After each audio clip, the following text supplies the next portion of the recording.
Hello and welcome to Written Words. I'm Helen, and in today's video I'm going to get to know George Eliot a little better. If you follow me on social media, you might have spotted that I recently found myself in Coventry and Nuneaton in the British West Midlands with a few hours to spare, so I decided to go out and about and find out a little bit more about George Eliot, who came from that area. And so in this video I'm going to share some of the things that I learned, as well as explaining the page 47 method. More about that later. George Eliot was actually the pen name of Mary Ann Evans, who was born in 1819 at Arbury, just outside Nuneaton in the West Midlands. So she grew up in the Warwickshire countryside, and that had a profound influence on her work. She was educated in local schools and was a particularly able linguist, which led to her translating several books later in life. She left school in 1835 to care for her terminally ill mother, and after her mother's death she continued to live with her father until he died too in 1849.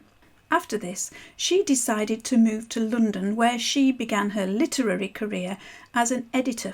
She met lots of well-known literary figures down there, including Charles Dickens. George Eliot broke with convention in several ways. In addition to her religious scepticism, she also entered into a relationship with George Henry Lewis, the love of her life, although he was already married, which caused some rifts between Mary Ann and her family and friends. It was George, though, who encouraged Mary Ann to write under the pseudonym of George Eliot. There are, of course, numerous examples of other female writers at that time who wrote under male names. In total, George Eliot published 8 novels, and a selection of poetry as well.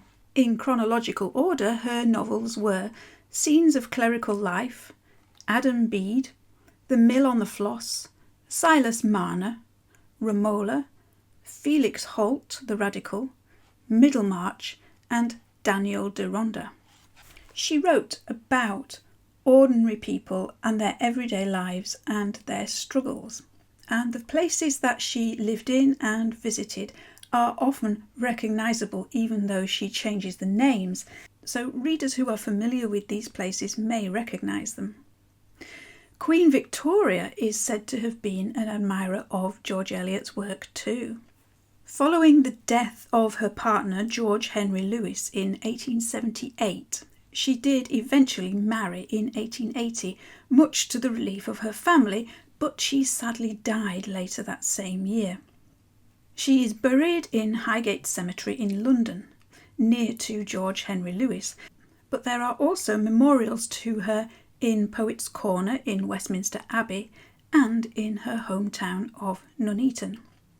On my visit, I decided to start by going to Nuneaton Museum, which has a permanent exhibition all about George Eliot, including items that belonged to her and a reconstruction of a room in her home. I also went for a wander around Astley Farm Books, which is a second-hand bookshop very close to the estate where George Eliot was born. And needless to say, while I was there, I treated myself to some books by George Eliot to add to my collection.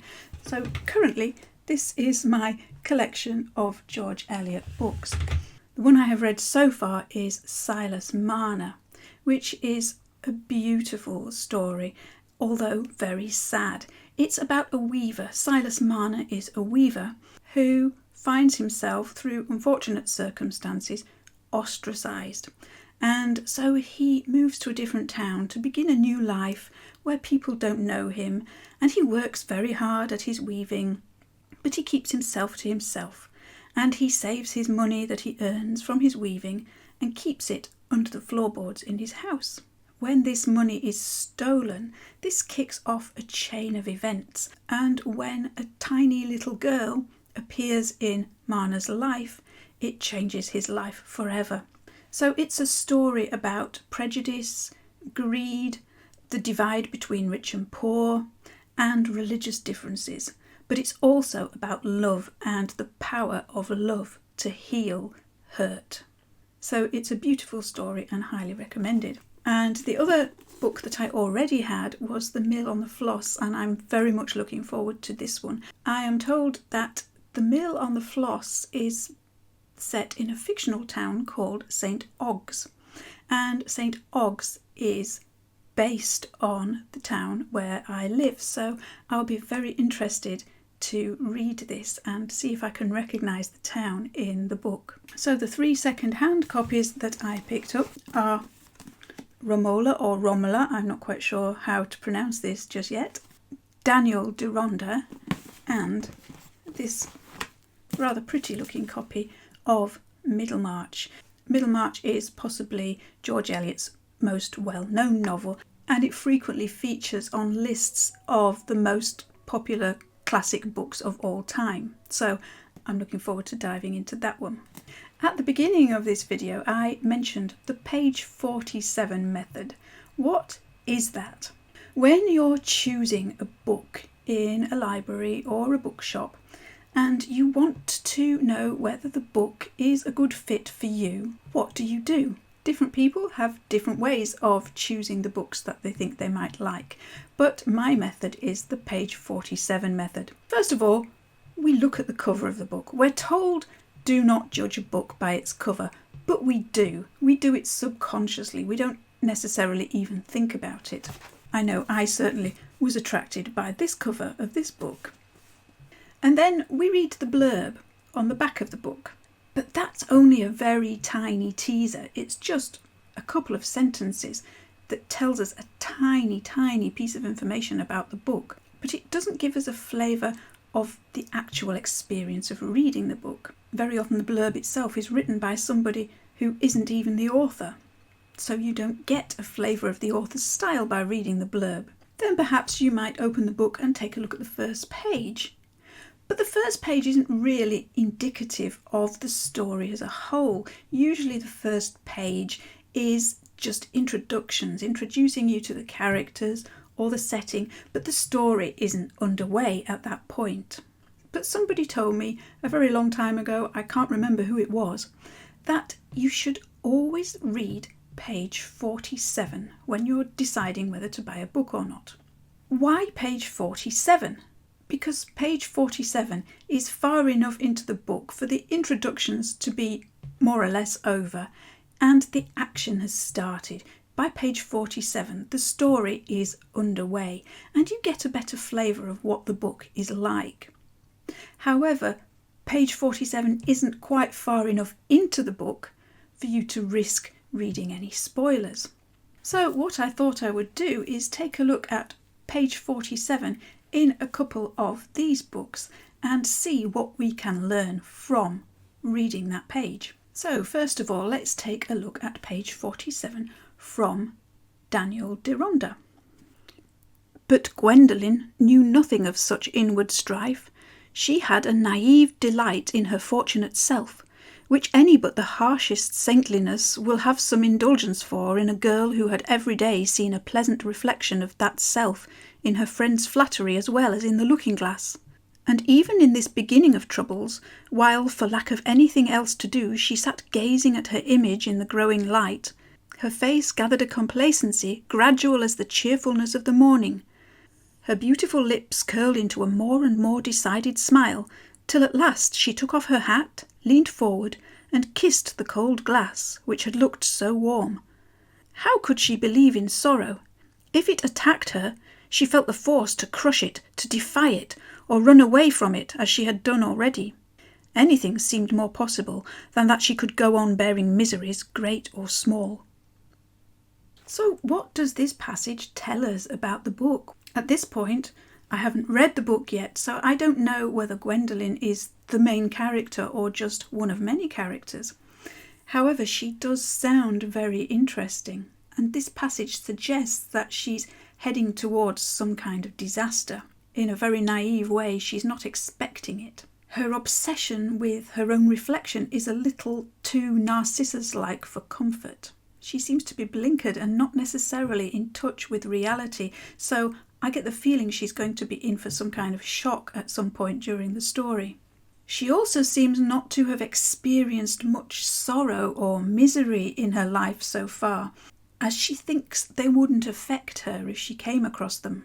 And this makes me think that there is probably some sorrow and misery coming her way very soon. That certainly has got me hooked and makes me want to find out some more about this character of Gwendolen, whoever she may be. So now let's take a look at page 47 in Middlemarch. Worse than that, I feel really a little responsible. I always told you Miss Brooke would be such a fine match. I knew there was a great deal of nonsense in her, a flighty sort of methodistical stuff. But these things wear out of girls. However, I am taken by surprise for once. What do you mean, Mrs. Cadwallader? Said Sir James. His fear lest Miss Brooke should have run away to join the Moravian Brethren, or some preposterous sect unknown to good society, was a little allayed by the knowledge that Mrs. Cadwallader always made the worst of things. What has happened to Miss Brooke? Pray speak out. Very well. She is engaged to be married. Mrs. Cadwallader paused a few moments, observing the deeply hurt expression in her friend's face, which he was trying to conceal by a nervous smile, while he whipped his boot. But she soon added, engaged to Casaubon. Sir James let his whip fall and stooped to pick it up. Perhaps his face had never before gathered so much concentrated disgust as when he turned to Mrs. Cadwallader and repeated, Casaubon. Even so, you know my errand now. So what is going on here?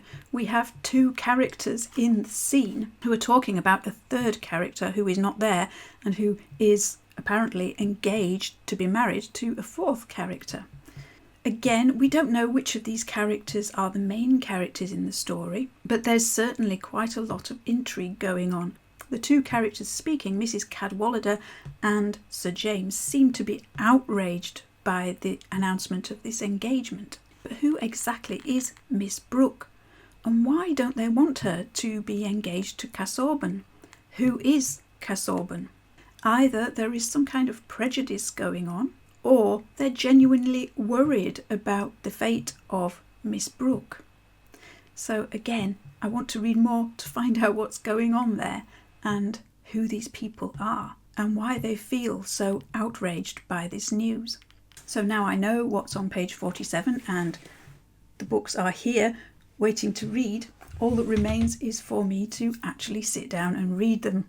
Something that I'm very much looking forward to, especially as here in the UK we've now changed our clocks and it gets dark very early, so the nights are very long. They are quite sizable books, so it will take me quite a while to get through them, especially as I'm also reading Dickens and one or two other things as well at the moment, but I will be sure to report back as I read each one and let you know what I thought of them. Have you read any books by George Eliot and what did you think of them? And if you've read more than one, which was your favourite? So now I must go away and start reading. Thank you very much for joining me in this video. I look forward to seeing you in the next one. And in the meantime, happy reading and happy writing.